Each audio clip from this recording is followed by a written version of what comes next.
नमस्कार। आज हम कुछ ऐसी सच्ची पर बिल्कुल अविश्वसनीय लगने वाली कहानियों की गहराई में उतर रहे हैं। हाँ, ऐसी घटनाएं जिन पर यकीन करना मुश्किल होता है। हमारे पास 3 अलग-अलग किस्से हैं आज। एक जमे हुए जहाज का, एक एयरपोर्ट पर हुई अजीब घटना और एक परिवार का बहुत ही भयानक अनुष्ठान। तो चलिए देखते हैं इन हैरान करने वाली कहानियों में क्या छिपा है। बिल्कुल, शुरू करते हैं पहली कहानी से। हाँ, ये बात है 1839 की, अंटार्कटिका के पास ड्रेक पैसेज में। वहाँ कैप्टन ब्राइटन नाम के एक व्हेल शिकारी थे। अच्छा। उन्हें एक स्कूनर जहाज दिखा, बिल्कुल अकेला, और हालत बहुत खराब थी उसकी, जैसे लावारिस पड़ा हो, पाल वगैरह सब फटे हुए। वीरान जगह पर। हाँ, तो कैप्टन ब्राइटन और उनके साथी मदद के लिए उस जहाज पर चढ़े। सोचा शायद कोई फंसा हो। ठीक है। लेकिन डेक पर कोई नहीं था, बिल्कुल सन्नाटा, बस टूटी फूटी चीजें थीं। अजीब बात है। बहुत। फिर वो कैप्टन के कमरे की तरफ बढ़े, दरवाजा खोला तो देखा एक आदमी डेस्क पर बैठा है, पीठ उनकी तरफ थी। ओह, तो कोई था आखिर? हाँ, पर सुनिए तो, उन्होंने आवाज दी, कोई है? लेकिन कोई जवाब नहीं आया। जब वो पास गए तो देखकर उनके होश उड़ गए। वो आदमी और जहाज पर मौजूद बाकी सब लोग अपनी अपनी जगह पर जमे हुए थे। क्या मतलब बर्फ बन गए थे? हाँ, बिल्कुल, जैसे समय में ही जम गए हों। और डेस्क पर एक लॉग बुक रखी थी। अच्छा, लॉग बुक। उसमें कुछ लिखा था? हाँ, आखिरी एंट्री थी 17 जनवरी 1823 की, मतलब पूरे 16 साल पुरानी। 16 साल? हाँ, और उसमें लिखा था, बर्फ में फंसे, कोई उम्मीद नहीं बची। सोचिए जरा, कैप्टन ब्राइटन ने वो नजारा देखा होगा तो क्या महसूस किया होगा। ये तो कल्पना से भी परे है। मतलब प्रकृति का कैसा भयानक रूप है ये। जिस ठंड ने जान ली, उसी ने उन शरीरों को 2 दशकों तक वैसे का वैसे ही रखा। बिल्कुल। जैसे आपने बताया, कोई ताश खेलते हुए, कोई बिस्तर पर, सब वैसे ही जमे हुए। बहुत ही डरावना। सच में। अच्छा, इस ठंडे माहौल से निकलकर अब एक दूसरी कहानी पर आते हैं। ये डर की कहानी है, पर इसका रूप बिल्कुल अलग है। ठीक है। ये घटना 1958 की है, भारत के एक सुनसान एयरपोर्ट की। एयरपोर्ट सुनसान? हाँ, मतलब उस समय वो इस्तेमाल में नहीं था ज्यादा।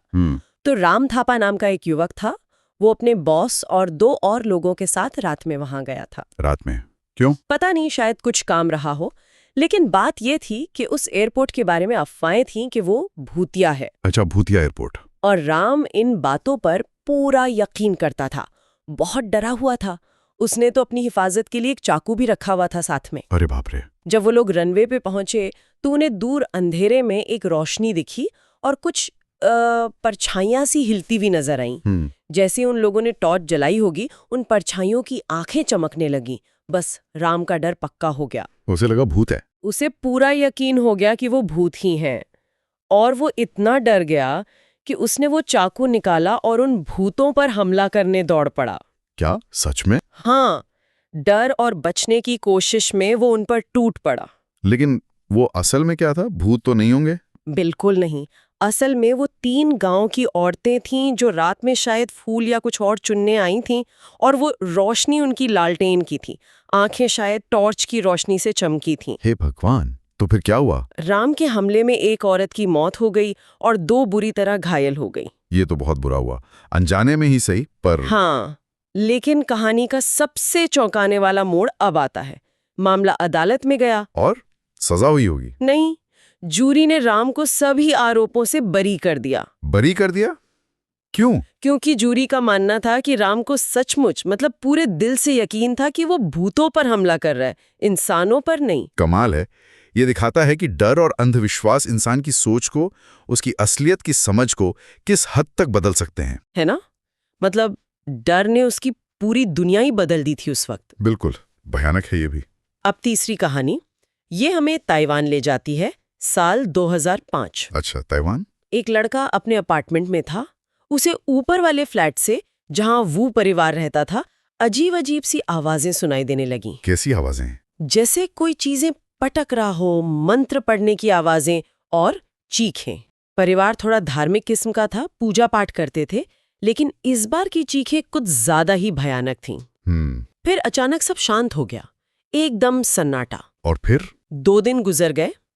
फिर एक दिन वू परिवार के मुखिया मिस्टर वू शान एकदम बदहवास हालत में उस लड़के के दरवाजे पर आए। हाँ, उन्होंने बस इतना कहा, एम्बुलेंस बुलाओ, और कहकर भाग गए। भाग गए। हाँ, लड़का हैरान रह गया।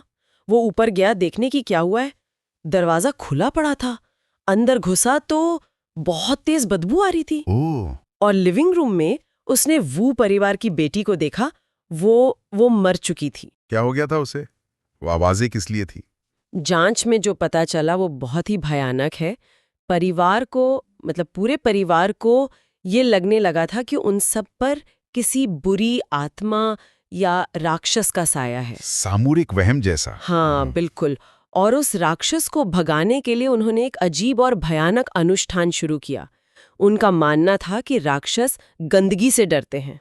गंदगी से? मतलब उन्होंने खुद का मल खाना शुरू कर दिया था। क्या? हे भगवान! हाँ, और इसी प्रक्रिया में वो जो बेटी थी उसके गले में शायद मल या उल्टी फंस गई और उसका दम घुट गया।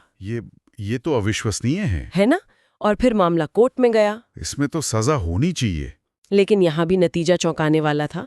अदालत ने माना कि पूरा परिवार सामूहिक उन्माद या मास हिस्टीरिया का शिकार था। मतलब वो अपनी सुध-बुध में नहीं थे और सबको बरी कर दिया गया। फिर से बरी। ये दिखाता है कि कैसे साझा भ्रम, अंधा विश्वास पूरे के पूरे परिवार को इस तरह के विनाश तक ले जा सकता है। दिमाग का खेल कितना खतरनाक हो सकता है। तो ये थीं वो 3 कहानियां, एक जमा हुआ जहाज, एक भूत के डर में हुई हत्या और एक परिवार का भयानक अनुष्ठान। हाँ, ये सब हमें क्या दिखाती हैं?